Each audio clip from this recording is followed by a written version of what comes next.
Hello বন্ধুরা, happy Friday তোমাদের সবাইকে। কেমন আছো তোমরা সবাই? আশা করি তোমরা সবাই খুব খুব ভালো আছো।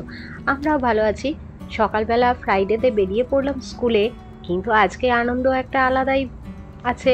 কারণ আজকে ফ্রাইডে, আজকের দিনটা হলেই দুদিন ছুটি পাওয়া যাবে। স্কুল থেকে ছুটি পাওয়া যাবে, কাজের ছুটি অবশ্যই নয়। লাঞ্চ করতে যখন বাড়ি ফিরলাম, দেখলাম একটা নর্দার্ন ক্রিকার রয়েছে বাড়ির সামনেই। তো আমি চট করে একটু ভিডিও তুলে নিলাম। যাই হোক, লাঞ্চ করতে বাড়ি এলে 1 ঘন্টায়, তখন তো তোমরা অলরেডি জেনেই গেছো আমি প্রচুর কাজ করে ফেলি। তো আজকেও খুচরো টুকটাক কাজ করছিলাম। ফ্রিজের মাথায় আমরা একটা ছোট্ট স্টোরেজ আছে, সেখানে আমার এক্সট্রা প্লেট কাপ, মানে যেগুলো ডিসপোজেবল, সেই সব জিনিস রাখার একটা জায়গা আছে। তো সেই সবগুলোই একটু সেট করছিলাম। কিছু আবার এক্সট্রা কাপ এসেছে, সেগুলো জায়গা করে ঠিকঠাক করে রাখছিলাম, গুছিয়ে রাখছিলাম। কদিন ধরে গুছানো হয়নি, নিয়ে গেছিলাম সেই ক্যাম্পিংয়ে, বন্ধুদের সঙ্গে ক্যাম্পিংয়ে গেছিলাম সেইখানে। তো সেইগুলোই গুছিয়ে রাখলাম। বের তো করা হয়ে যায় সহজে, তারপরে সেটাকে তুলে রাখাটাই আর হয় না। আর এইসব কাজ তো আমাকেই করতে হবে, সৌম্য তো কিচ্ছু করে না। ওকে বললে বলবে যেমন খুশি রেখে দে না, 6 মাসে একবার করলেই হয়। যাই হোক, সময় যেহেতু ছিল একটু ঘর বাড়ি, তার মধ্যে আমি পরিষ্কার করতেই শুরু করলাম। লাঞ্চ করতে আসি, কিন্তু সেটা তো শেষ 15 মিনিটে হয়ে যাবে। বাকি 45 মিনিটটা অনেক সময়, 45 মিনিটের 5 মিনিটও যদি বাদ দিই আমি যাওয়া আসার জন্য, তাতেও অনেকটা সময়।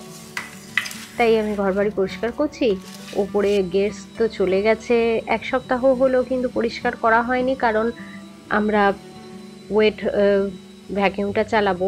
তো তার আগে নর্মাল ভ্যাকিউমটা আগে চালিয়ে নিচ্ছি। খুচরো যে সমস্ত নোংরা সেইগুলো পরিষ্কার হয়ে গেলে তারপরে আজকে ভ্যাকিউমটাকে নিয়ে আসবো আমরা রেন্ট করে। কালকে ওই সমস্ত পরিষ্কার করব, তারপরে গিয়ে ফেরত দিয়ে আসবো। স্কুল থেকে বাড়ি ফেরার পর এনার্জিটা অনেকটা কমে যায়, তাই এখন খানিকটা করে রাখছি, এসে বাকিটা করব।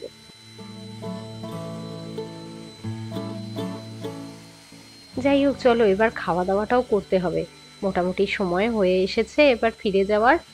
ভাতটা আমি গতকাল বিকেলেই করে রেখেছিলাম, কিন্তু ভাতটা গেছে বিশাল গলে, চাপিয়ে দিয়ে ভুলে গেছিলাম। আর বাকি রান্নাগুলো সবই ছিল, মোচার ঘন্ট, ডাল, বাঁধাকপি সামান্য একটু ছিল। কিন্তু এখন আমার চাকা আলু ভাজা খাওয়ার নেশা চলছে, তাই আজকেও চাকা আলু ভাজা করেছি, তবে আজকে এয়ার ফ্রায়ারে করেছি।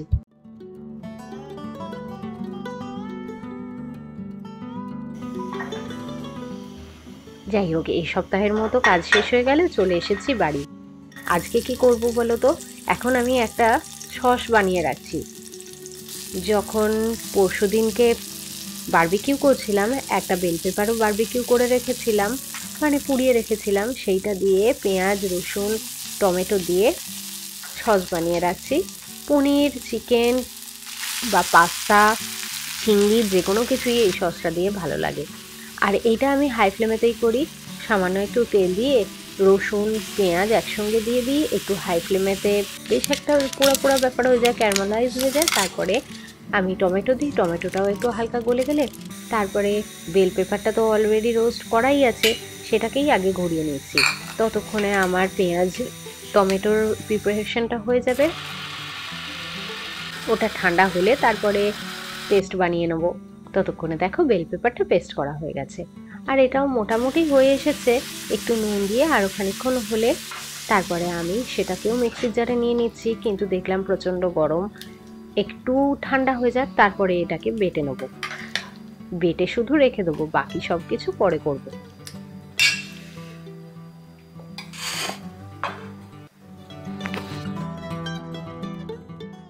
কিন্তু চলো, আজকে একটু বেরোতেও হবে, একটু দোকান বাজার করব।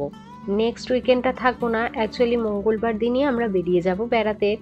তাই কিছু জিনিসপত্র তো রেখে যেতে হবে ফ্রিজেতে, সেই সবই বাজার দোকান করতে যাচ্ছি।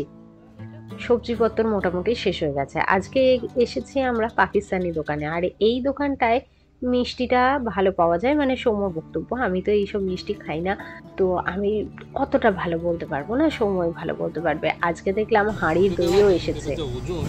হাঁড়িতে দই পাওয়া যাচ্ছে, এই ইয়েতেও পাওয়া যায় রে, ওই নিউ নিউ জার্সিতে এইসব পাওয়া যায়।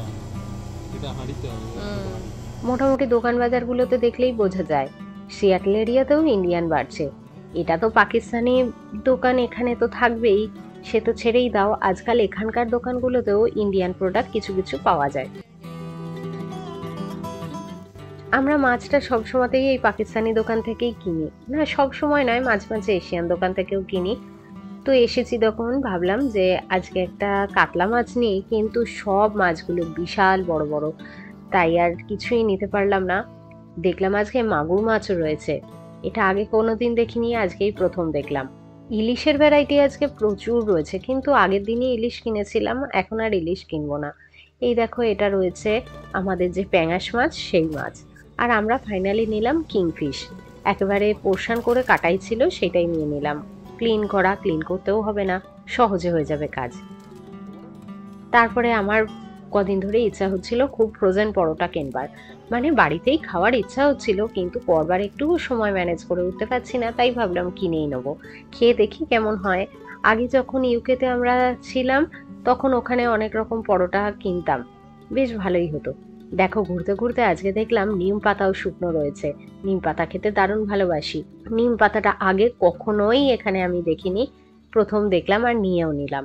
দেখলাম নকুলদানাও রয়েছে, আর পাঁচফোড়ন দরকার ছিল, যদিও এই পাঁচফোড়নটা সর্ষে দেওয়া, কিন্তু এখানে যা পাওয়া যায় তাই নিতে হবে, তাই নিয়ে নিলাম। এই দেখো, সুপুরি কাটাও পাওয়া যাচ্ছে। যাই হোক, আমাদের যা কিছু কেনার ছিল সবকিছু নিয়ে বিলটা করে ফেলি চলো। বাড়ি গিয়ে আবার টুকটাক রান্না করতে হবে। আজকে অ্যাকচুয়ালি চাউমিন খাবো ভেবে রেখেছি রাত্রে, তাই ওটা বাড়ি গিয়েই করবো।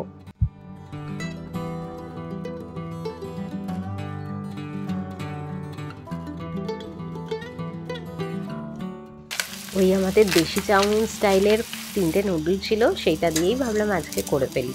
আর অনেকটা স্ট্রেটেড বাঁধাকপি ছিল, সেইটাও আমি সিদ্ধ করে রাখছি। এর মধ্যে তো রান্না করা হবে না, কিন্তু সিদ্ধ করে ডিপ ফ্রিজে রেখে দেবো। আমি এরকম রাখি, তাহলে বেশ রান্না করার সময় তাড়াতাড়ি রান্না হয়ে যায়। না হলে বাঁধাকপিটা সিদ্ধ হতে বেশ অনেকটা সময় লাগে। যাই হোক, ওইসব চাপিয়ে দিয়ে এসে আমরা বসলাম একটু কফি টফি খেতে। খেয়ে নিয়ে তারপর আবার রান্নাঘরে যাচ্ছি বাকিটা কাজ করতে।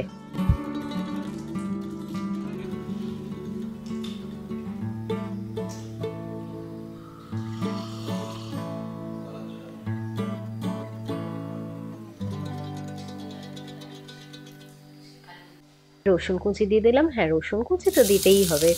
আর বাঁধাকপি, সাদা বাঁধাকপি, বেগুনি বাঁধাকপি, দুরকম বাঁধাকপি দিয়েছে আজকে। গাজরও কেটে রেখেছি, সবকিছুই কেটে রেখেছি, তাড়াতাড়ি হয়ে যাবে। এইসবগুলো কাটাকাটি থাকলে খুব তাড়াতাড়ি রান্না হয়ে যায়।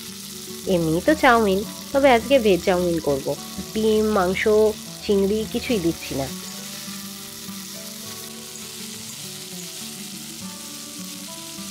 আর এর মাঝখানে আমি তো চাউমিনটা সিদ্ধ করেই রেখেছিলাম, সেটাকে ঠান্ডা জলে ধুয়ে নিয়ে অল্প একটু তেল মাখিয়ে রেখেছিলাম, সেইটাও দিয়ে দিলাম। আর একেবারে ভেজ চাউমিন যখন করি, আমি একটা মশলা দিই, সেটা হচ্ছে 5 স্পাইস পাউডার, মানে চাইনিজদের গরম মশলা বলতে পারো। ভেজ চাউমিনে এটা দিলে খুব ভালো লাগে টেস্টটা। আর তার সঙ্গে মরিচ গুঁড়োও দিচ্ছি আমি। সসের মধ্যে একটু ঝাল সস দেবো আর সয়া সস দেবো। এই যে এই সিরাচা সসটা খেতে খুব ভালো লাগে, ঝাল খুব বেশি নয়, কিন্তু ঠিকঠাক আমাদের টেস্ট অনুযায়ী ভালোই লাগে। আমি একটু বেশি পরিমাণে ঝাল খাই, সৌম্য তারই মধ্যে একটু কম খায়, তো এটা দুজনকার টেস্টেই মোটামুটি সেট হয়ে যায়।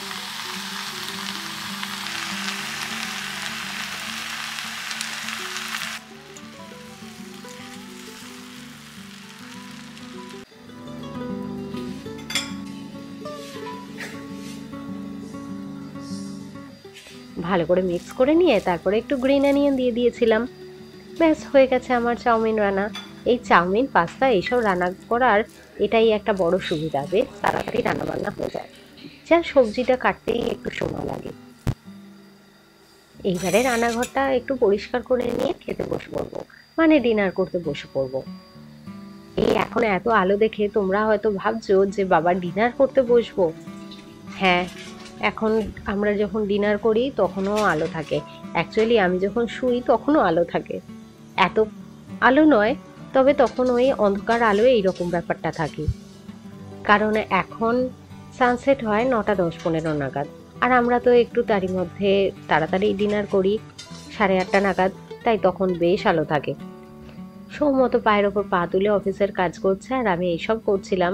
যাই হোক, রান্না যখন হয়ে গেছে চলো এবার খেতে বসে পড়ি। আশা করি তোমাদের ভিডিওটা ভালোই লাগলো। কেমন লাগলো জানিয়ে আমাকে কমেন্ট করতে কিন্তু ভুলো না, আর অবশ্যই একটা লাইক করে দিও, শেয়ারও করো সবার সাথে। চলো তাহলে আজকের মতো টাটা, সবাই ভীষণ ভালো থেকো, সুস্থ থেকো, হ্যাপি থেকো, আবার পরে দেখা হবে তোমাদের সঙ্গে।